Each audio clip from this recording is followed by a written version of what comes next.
boa noite. Estou dando a aula, transmitido a tela do meu computador. Essa tela vai subir para o YouTube logo na sequência dessa aula e vocês estão me vendo pelo Instagram.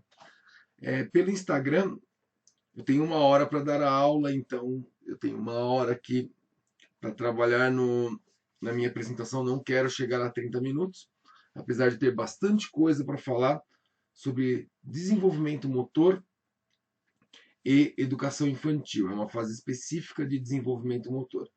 Vale destacar mais uma situação. Esta aula faz parte de um curso que eu estou elaborando para professores de judô ou de luta que trabalham com criança. Estou dividindo por faixas etárias, na verdade, por faixas escolares. Então, eu estou trabalhando vários elementos do ensino infantil, depois eu vou para o ensino fundamental, respectivamente, vou falar sobre essas idades específicas, ok? O que acontece? Agora eu vou falar sobre desenvolvimento motor e ensino infantil. Para eu poder falar desenvolvimento motor, né, que é o que eu tenho que falar agora, eu preciso fazer só essa ressalva. Como faz parte do curso, estou entregando ele gratuitamente e vou tirando ele do meu canal do YouTube para depois ele entrar por um curso pago. Não é o momento. A minha ideia agora é disseminar esse conhecimento. Para eu poder falar de desenvolvimento motor, eu preciso trazer uma ideia do Gallagher. Então, eu estou falando e dando essa aula, imaginando que não necessariamente tem só professores de educação física para me assistir, que tem outras pessoas que são profissionais de luta, de judô ou de outras modalidades de luta, ou de aikido, a qual eu faço parte também de um grupo de aikido, sou praticante, ou de outras, né? Ontem eu estava conversando com um amigo do Gil, do jiu-jitsu, que trabalha com criança. Não necessariamente essas pessoas têm educação física, então eu tenho que transformar esse conhecimento de uma maneira mais fácil e aplicável, entendendo que essas pessoas não tenham passado pelo curso de graduação, tá? Então, o desenvolvimento motor, ele depende de 3 aspectos para a evolução das habilidades motoras, para desenvolver o aspecto motor do ser humano. Eu observo o desenvolvimento motor ao longo da vida, então, desde o nascimento até a morte. Existe uma ascensão nas habilidades motoras e um decréscimo até a morte, isso pensando num ciclo de vida completo. E 3 aspectos giram em torno do desenvolvimento motor. Um é o aspecto individual, a individualidade, o indivíduo ou biológico. Então, a hereditariedade. Quem são meus pais, a altura dele, característica morfológica, né? Em relação ao aspecto individual, a idade que eu tenho naquele momento. Então, são aspectos relacionados à própria pessoa que está praticando e participando. Ou se ela tem alguma deficiência, por exemplo, é um aspecto individual. Um segundo aspecto é o ambiente, o aspecto ao qual ela participa, as suas experiências, o que ela aprende, o que está ao redor dela. E há outros fatores físicos ou tarefa que está relacionado à própria mecânica da habilidade. Eu vou especificar cada um deles logo à frente. Vamos lá, em relação à tarefa, né? Quando eu penso na tarefa, eu trouxe aqui, quem for ver o slide, vai perceber um print que eu tirei do livro Gallagher, Osmo e Goldman, de 2013, em que ele traz mesmo essa situação que ele chama de restrições. Então, os 2 principais livros de desenvolvimento motor no Brasil, que é Haywood Getchell e Gallagher, Osmo e Goldman, eles trazem esses aspectos das restrições. As restrições elas podem otimizar, não, mas eles podem privilegiar a execução de uma tarefa ou suprimir. Vamos imaginar que eu vou jogar basquete, tenho que acertar a cesta que está a 2,10 m, eu tenho 1,80 m, estou mais próximo à cesta, tenho 1,50 m, estou mais baixo. Então, essa situação minha individual, ela privilegia ou não, ela cria restrição positiva ou negativa em relação à tarefa. E aí, falando da tarefa, qual o objetivo dessa tarefa, né? Se eu estou falando de lutas, eu tenho que pensar no objetivo da tarefa em relação a estou lutando com alguém, minha luta pressupõe, ela é dual, eu tenho alguém para lutar, judô, jiu-jitsu, boxe, eu tenho alguém para lutar. Então tem uma situação dessa em relação a essa tarefa, o objetivo dessa. Qual o objetivo da modalidade da tarefa? enquanto habilidade. Eu vou desmembrar as habilidades logo mais. Não, porque, por exemplo, existe uma parte do Aikido que nós trabalhamos com, não com criança pequena, mas com bastões ou com espadas. Qual o objetivo da tarefa? Né? Qual a complexidade dessa tarefa? Tem várias maneiras de observar a complexidade, o nível de dificuldade. Hoje eu falarei um pouquinho em relação a essa complexidade. Existem regras, existem estratégias. Então, quando eu vou falar de judô, uma luta dual ou jiu-jitsu, tem regra, algo que eu posso fazer, algo que eu não posso fazer. Tem possíveis estratégias para atingir o objetivo. Tem algum equipamento específico, né? Então, o local que eu faço, a roupa que eu uso, ou que eu não posso usar. E existe um padrão de movimento esperado. Eu gosto de falar em relação ao padrão de movimento. A gente, por exemplo, ensina no judô as crianças a se locomoverem ou andarem arrastando os pés. E se você anda arrastando os pés, é para você evitar receber golpes. No dia a dia, você anda arrastando os pés, é algo para se pensar. O indivíduo, né? Acabei de falar, em relação à sua altura, seu peso, a sua mecânica, como a mecânica. Eu tenho 1,80 m e 1,90 m de envergadura, ou seja, a ponta de um braço a outro braço. Isso, e as minhas pernas e meus braços são compridos. Isso me privilegia um tipo de movimentação nas lutas que eu faço, me cria algumas dificuldades e algumas facilidades. Quando eu penso em relação às diferentes idades, né, vou falar até a idade que eu tenho, a idade relativa, a idade cronológica e biológica. Se eu sou mais novo, mais velho, tenho mais força e menos força, aspectos fisiológicos. Ou aspectos mecânicos mesmo, eu falei de envergadura. Uma pessoa que tem uma menor envergadura, por exemplo, ela para fazer o supino, para deslocar alguém na extensão total do seu braço, ela existe uma metragem menor. Isso quer dizer que a força é diferente, isso quer dizer que pode ser mais fácil que ela consiga aplicar se ela depende dessa extensão de braço para executar algum golpe. E os aspectos perceptivos motores, audição, visão, tato, né, para a execução, cada pessoa percebe de uma maneira diferente. Em relação ao ambiente, a oportunidade de praticar. Onde eu, sei lá, onde eu moro. Moro no apartamento, agora nós estamos numa restrição, né? Então não sei em que momento as pessoas que estiverem assistindo o vídeo, a aula em si, mas talvez, se Deus quiser, já teremos passado dessa fase, mas não saímos de casa. Nossos filhos, meu filho não sai de casa. A gente até tem uma liberdade de espaço, mas 90% do tempo é dentro de um apartamento que não é tão grande e que não oportuniza praticar muitas habilidades. Né? Um outro ponto do ambiente é o estímulo, a motivação. Se eu falo assim, ó, a criança está pulando de várias maneiras, eu falo, desta maneira é a certa, desta é errada, eu já estou criando uma motivação ou um estímulo, uma restrição de que aquilo não é para ser feito. Isso ocorre também com o medo, né? Eu falo bastante do rolamento ou cambalhota, e se o pai tem medo ou a mãe tem medo de cambalhota, ela restringe o filho de fazer cambalhota e passa esse medo para o filho, e ele talvez tenha dificuldade em executar essa cambalhota. Então, várias situações do ambiente. A outra coisa está relacionada ao controle de movimentos, né? Como eu controlo o meu movimento e como eu posso progredir de fase controlando esse meu movimento, né? O que é progredir de fase? A gente costuma chamar de graus de liberdade. Quando eu começo a comer, eu seguro o garfo, a colher com a minha mão inteira, mais ou menos dessa forma. E aos poucos nós vamos controlando de maneira diferente até comer de maneira mais apurada, até escrever, né? Começa a escrever aqui até chegar na maneira que nós seguramos a caneta hoje, que a gente chama de habilidade motora fina, vou falar logo à frente.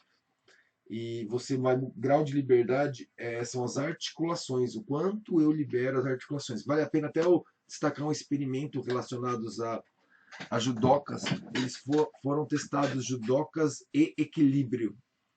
E colocou numa plataforma de força, uma plataforma que percebe como você distribui o peso, e percebeu-se que judocas, se existe uma oscilação na plataforma, eles se reajustam mais rápido, principalmente se ele tem um apoio na frente, estou resumindo, um apoio, obviamente, porque existe a sinestesia, o outro no judô, e ele se reorganiza utilizando mais graus de liberdade, ou seja, ao invés de ele utilizar só o quadril, uma pessoa que é desequilibrada no ônibus, você percebe que boa parte delas vão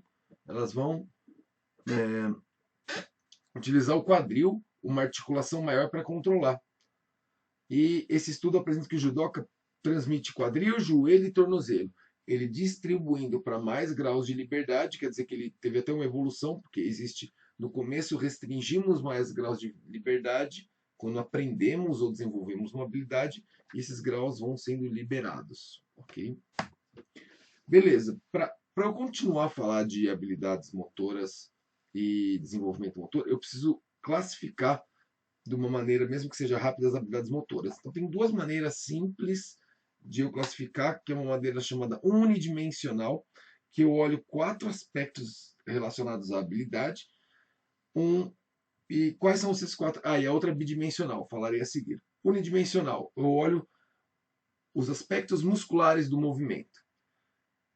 Se existem habilidades motoras grossas ou amplas e habilidades motoras finas. Grossas ou amplas, eu uso musculatura de braços, pernas, tronco. Finas, dedos, mão, na verdade, manipulação. Essa é um tipo. Então, quando eu olho para as lutas, a maioria das lutas estão classificadas nas grossas, vou falar no slide à frente. O aspecto temporal em relação a esse movimento. Tem 3 tipos de aspectos temporais: habilidades discretas, o início e o fim dessa habilidade são bem definidos. Saltei, comecei o salto, terminei o salto.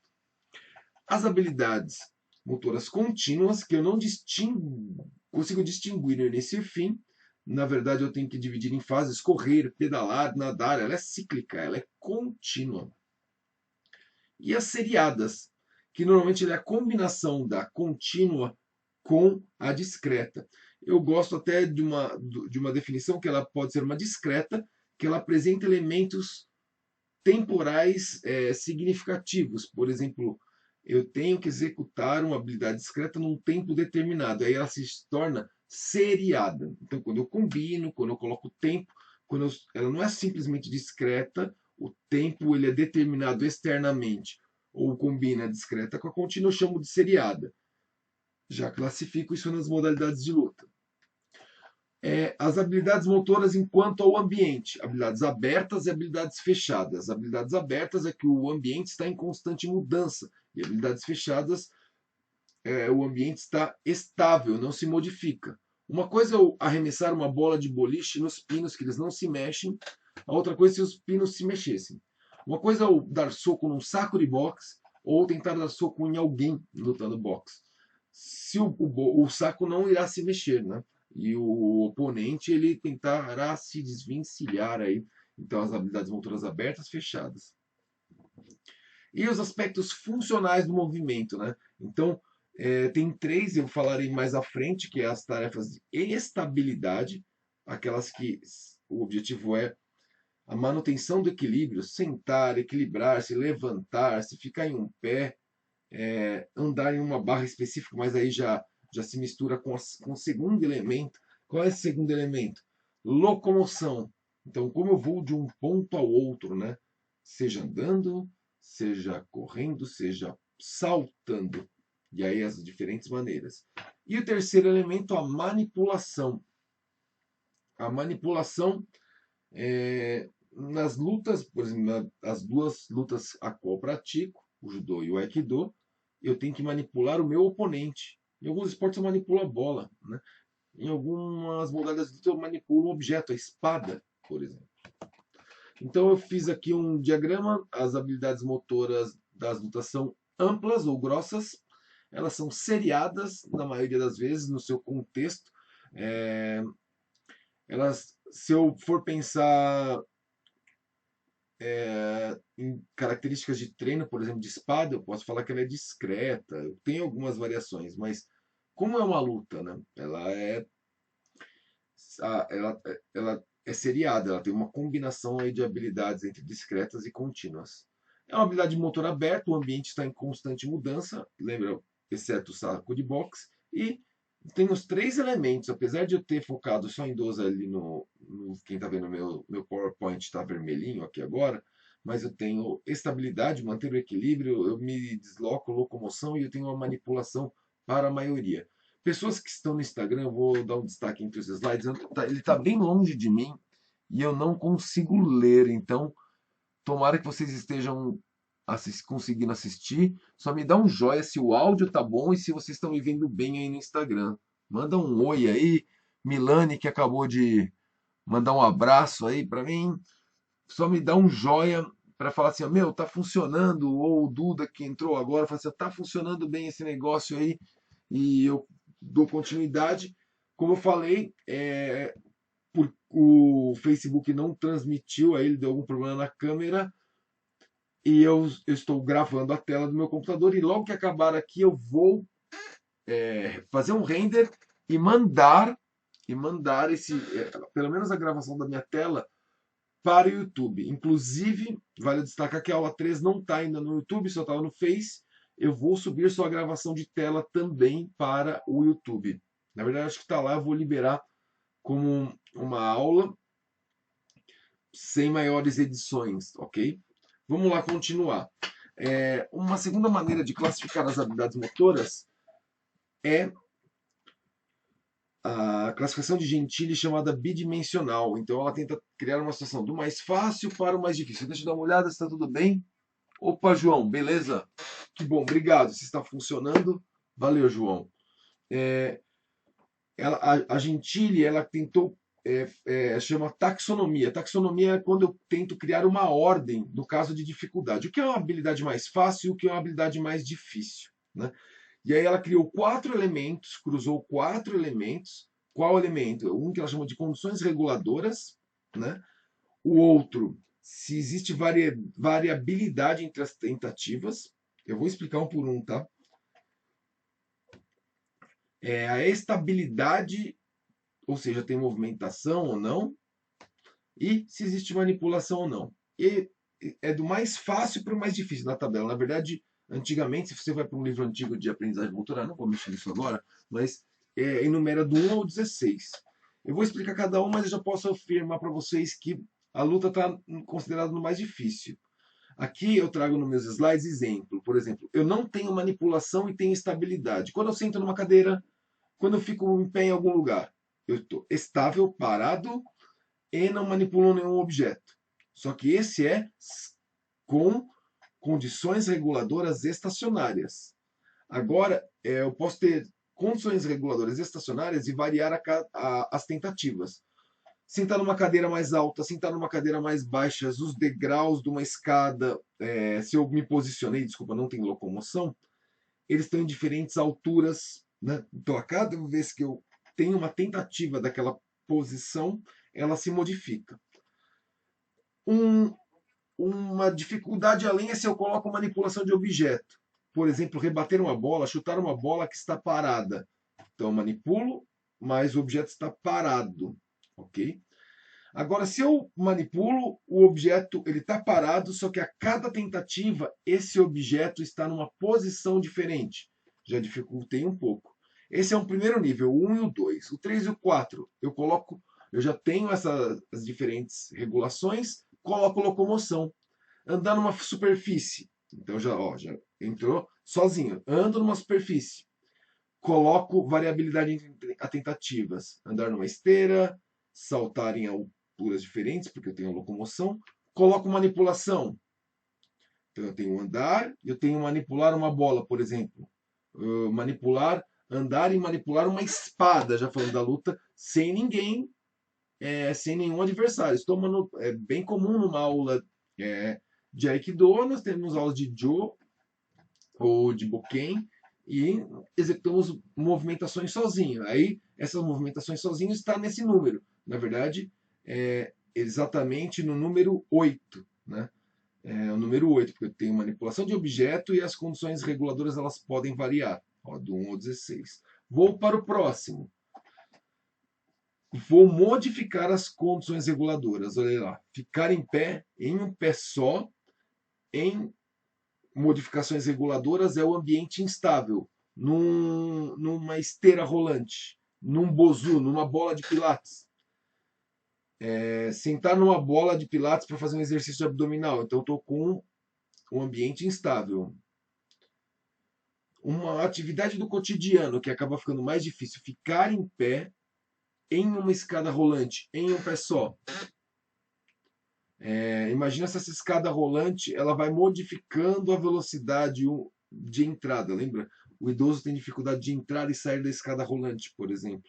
E se essa velocidade varia muito, vou colocar manipulação de objeto agora. Rebater uma bola lançada e eu tenho o deslocamento, ou seja, a bola veio lançada. Qual é a velocidade dessa bola? Eu não consigo controlar, tem o timing aí nessa situação. E ainda não é um adversário, né? Não tem esse problema. E não estou deslocando. Ó. Quem está deslocando é a bola. Diferentes tamanhos de bolas. Imagina se eu treinei basquete quando era pequeno e as bolas ficavam num balde. Você pegava uma bola de um tamanho, outra de outro tamanho. Ou eu tenho um oponente na luta. Não chegou o que é luta no judô. Ele é mais baixo, ele é mais alto. Modificou bastante coisa aí, né? E os últimos, né? Então eu coloco agora a movimentação. Eu ando, eu me movimento. Eu tenho manipulação de objeto. Vê se não acontece na sua luta. Eu me movimento.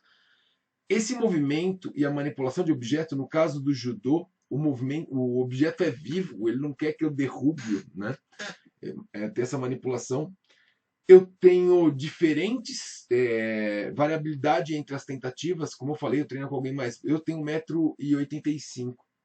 Se eu treino com uma pessoa, sei lá, uma pessoa de 1,60 m, é uma situação, eu tenho facilidades para alguns golpes, restrições positivas, e dificuldades para outros golpes, restrições negativas. Né?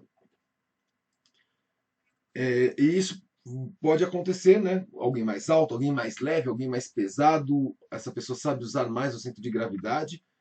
E se ela é aberta ou fechada, as condições reguladoras. Ele está ao meu favor? Vamos pensar aí no Aikido, em que não tem uma oposição.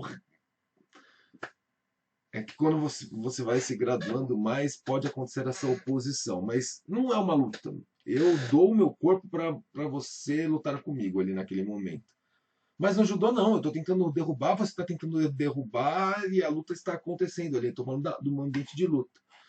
É a situação mais difícil, né? É a situação 16, em que eu tenho oponente, ou seja, não tem movimento, as condições reguladoras elas modificam, varia entre cada tentativa e tem manipulação.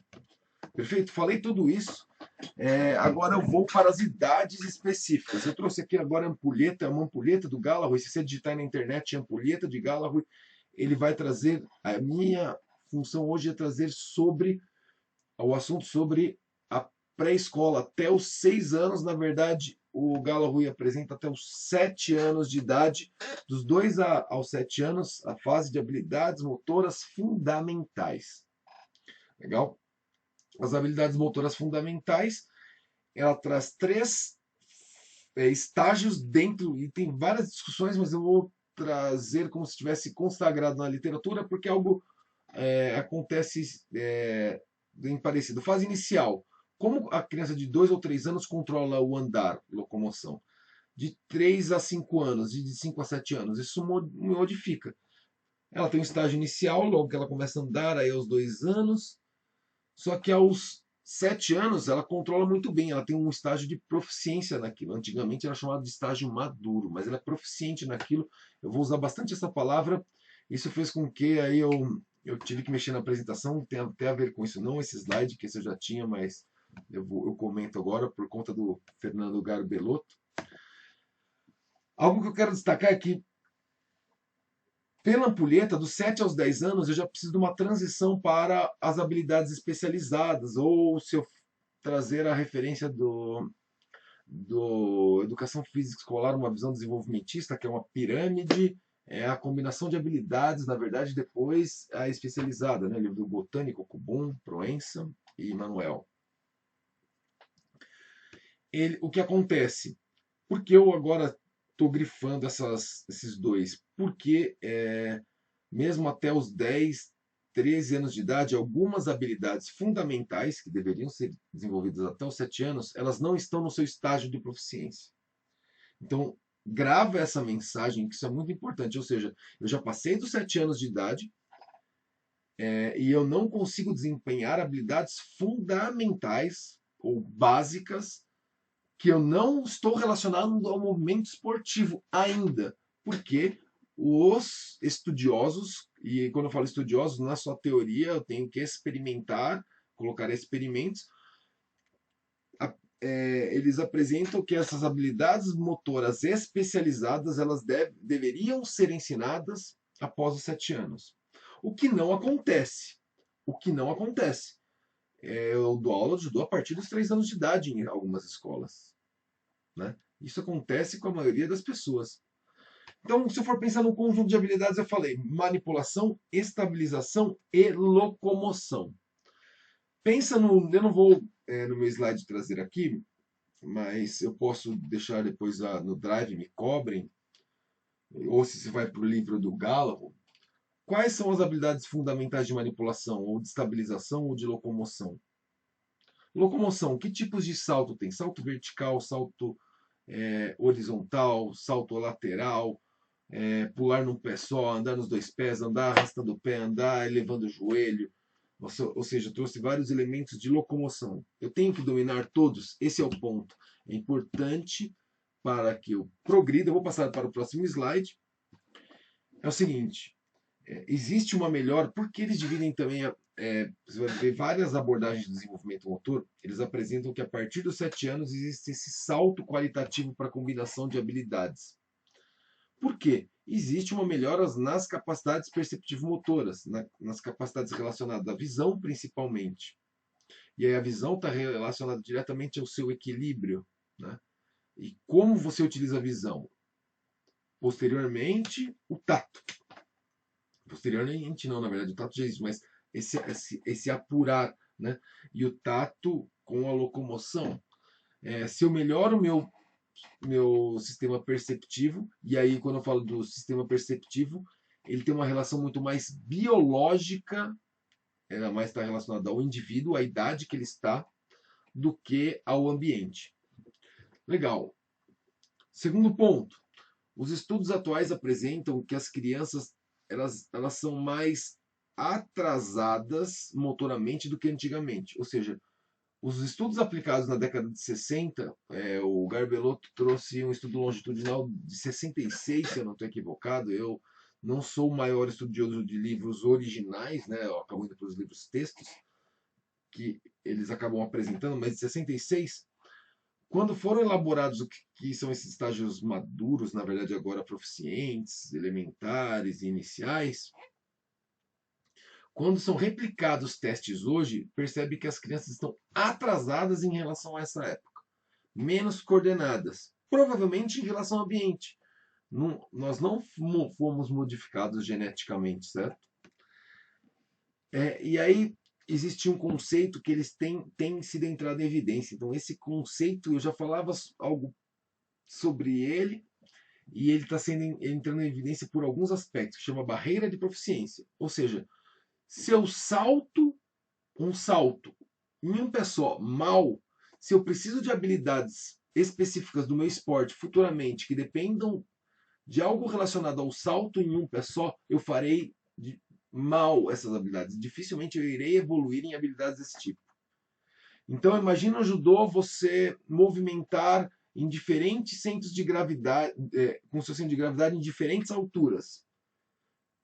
Como controlar isso? Se eu tenho essa dificuldade em fazer isso sozinho, provavelmente eu teria dificuldade lutando com outro e teria dificuldade de controlar meus movimentos. Isso quer dizer que eu tenho que ter bem construído habilidades de locomoção básicas, várias delas, de estabilização, várias delas, de manipulação, várias delas, para que elas, em seu conjunto, bem executadas, consigam ser combinadas, se eu for utilizar a referência do Tannen, de 89, e se transformem em habilidades específicas, né? Então, existe uma barreira de proficiência. Essa proficiência em algumas habilidades, elas podem limitar para fazer com que eu chegue em um grau de desempenho melhor em habilidades específicas. Eles também chamaram isso de antecedência crítica. E esse eu coloquei por conta do Garbelotto. Eu não usava, ele até trouxe em inglês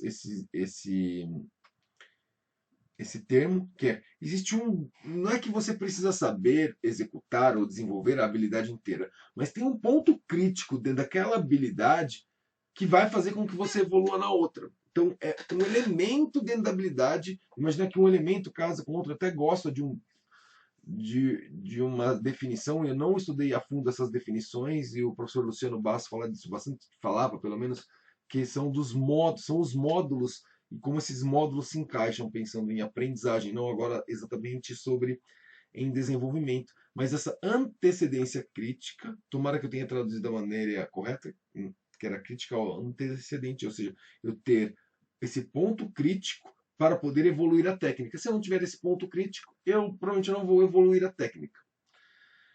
E um outro ponto que ele trouxe é que, apesar de nós estarmos falando de desenvolvimento motor e de habilidades motoras, e aí agora a ideia é abrir a cabeça do professor para fazer ele pensar. Então, pense, eu estou dando aula para um aluno na pré-escola. Eu tenho que pensar mais no meu esporte, no judô, no aikido, na minha luta, ou na criança. Entendendo que, se ela tiver déficit na barreira de proficiência, ela não vai melhorar nas habilidades motoras específicas depois. Esse é um ponto menos talvez problemático. Mas olha o segundo ponto. Se ela não ultrapassa a barreira de proficiência em algumas habilidades, ela tende a ser sedentária. Se eu não consigo executar direito algumas habilidades, eu tendo a ser sedentário no futuro. E aí existe uma grande responsabilidade para o professor de educação física, se você está atuando na pré-escola com o movimento da criança, professor de luta, trazer proficiências motoras para aquela criança, ou seja, que ela atinja o estágio de proficiência em algumas habilidades que não necessariamente é da sua luta, do seu esporte, mas que irá ajudá-la no futuro. Você não está investindo naquele momento, você está investindo no futuro daquela criança. Vamos continuar daí.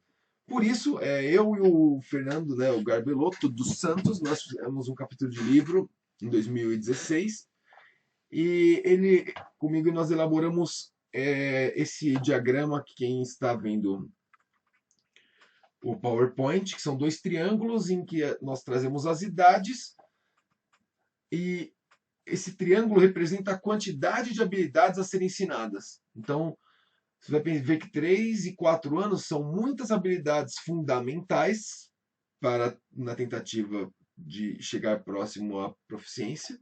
Eu exploro bem pouco as habilidades específicas. E à medida que a idade vai avançando, eu vou diminuindo as habilidades fundamentais na minha aula. E a minha aula é de judô, mas eu trabalho habilidades fundamentais. E eu vou ampliando as habilidades específicas. Porque eu quero, próximo aos 10 anos, quando eu trouxer diferentes habilidades específicas, que esse aluno tenha competência e proficiência para executá-las. Agora, se eu deixei ele numa barreira, ou seja, ele não atingiu um ponto crítico, lembra que eu falei a antecedência crítica ali de alguma habilidade? Eu posso ensinar, e ele não aprender, né? Ele ter dificuldade para aprender. Será que ele tem dificuldade na habilidade, ou ele tem dificuldade em habilidades anteriores que poderiam utilizar aquela habilidade no futuro, né? É essa ligação que nós temos que fazer. E aí é onde eu trago alguns aspectos do ensino infantil. No ensino infantil, o que eu tenho que me preocupar mais motoramente? Com a criança ou com a modalidade? Eu assumo agora, com a criança. Pensando em você mesmo, professor, em mim mesmo, Imagina que eu vou trabalhar com esporte. Como eu quero aquele meu aluno de 10, 12 anos, que eu estou inserindo no mundo esportivo, seja coordenativamente? Será que eu gostaria que ele chegasse mais pronto coordenativamente para que, ao momento que eu submetê-lo a práticas, ele aprenda com mais qualidade, ou eu tenha que resgatar algumas habilidades motoras que ele deixou de ter proficiência, que pode criar uma barreira para ele parar o judô. Esse pode ser um limitador de continuidade da modalidade, o que a gente pode até chamar de seleção natural, né? Que fala, quem pode, não pode. Um outro ponto é preparar a aula, então, com elementos gerais em relação àquela idade e elementos específicos do judô. Beleza, o que é importante do judô? Aí eu gosto de pensar numa situação. Isso do judô que eu vou fazer com que a criança pratique, elaborar as brincadeiras. O que isso tem de parecido com elementos de habilidades fundamentais ou básicas? Como eu transformo isso em habilidades básicas? E aí essa brincadeira entra no jogo da aula. A minha habilidade específica vira básica, da básica específica, exploro uma outra básica que pode ser parecida com a específica, a gente pode chamar de pré-desportivo. Eu faço brincadeiras de habilidades básicas diferentes e eu vou correlacionando a habilidades específicas. Lembra? Diferentes maneiras de segurar na roupa. Estou falando de manipulação. Diferentes maneiras de se deslocar, para ele perceber o seu centro de equilíbrio. Empurrar, puxar, andar. Não estou nem falando de golpe. Eu estou falando de como se andar. Andar levantando muito o pé. Andar arrastando bastante o pé com um bambolê no pé. Eu estou explorando diferentes movimentos de deslocamento. Como ele se equilibra. Né? E aí eu vou ajustando essa situação e vou acrescentando elementos específicos. O terceiro ponto, eu dou uma olhada já no Instagram aí, que está muito longe e eu não enxergo daqui. Individualizar os exercícios. Lembra, às vezes eu tenho um aluno mais gordinho, algum mais magrinho, um que ainda é mais novo e eu consigo identificar que ele é mais novo biologicamente, não cronologicamente, então talvez ele esteja numa fase anterior. Então, eu ter alguns elementos na cartola da minha aula para que eu não tenha que dar uma aula igual para todo mundo. Para que eu tenha que consiga modificar um pouco para esse aluno, um pouco para aquele aluno. E que isso, a diferença de um bom professor de competição é aquele que não dá seu para todo mundo. É aquele que consegue colocar a variação de golpes para os diferentes alunos baseado no seu biotipo, baseado no que é facilitado, o corpo dele facilita, lembra das restrições, e explora as potencialidades, ok? A aula foi essa, eu vou até o Instagram aqui agora. Fala aí, Zaquelo. Tô no meio pesado já, hein? Eu estou no meio pesado. Falta 2 quilinhos, você sabe que é? Estou no meio pesado. Eu queria ir para a Copa São Paulo meio pesado. Não, acho que nem sei se vai ter Copa São Paulo esse ano e nem o circuito do ABC. É uma pena. O melhor é que a gente se cuide e fique com saúde, né? Para quando acontecer isso. Mas já estou pronto e vou me manter aqui nos meio gordos, não nos gordos, né? Eu estou nos meio gordos. Eu tenho outros objetivos além de judô esportivos. Eu sou viciado em esporte e luta. Então, graças a Deus, consegui nesse momento de confinamento fechar um pouquinho mais a boca, não comer besteira e tô magrão não, tô meio gordo, eu gosto de dizer. Pessoas, eu vou terminar a live já. Se alguém tiver uma pergunta, eu volto no Instagram, já vou até finalizar aqui a gravação da minha tela.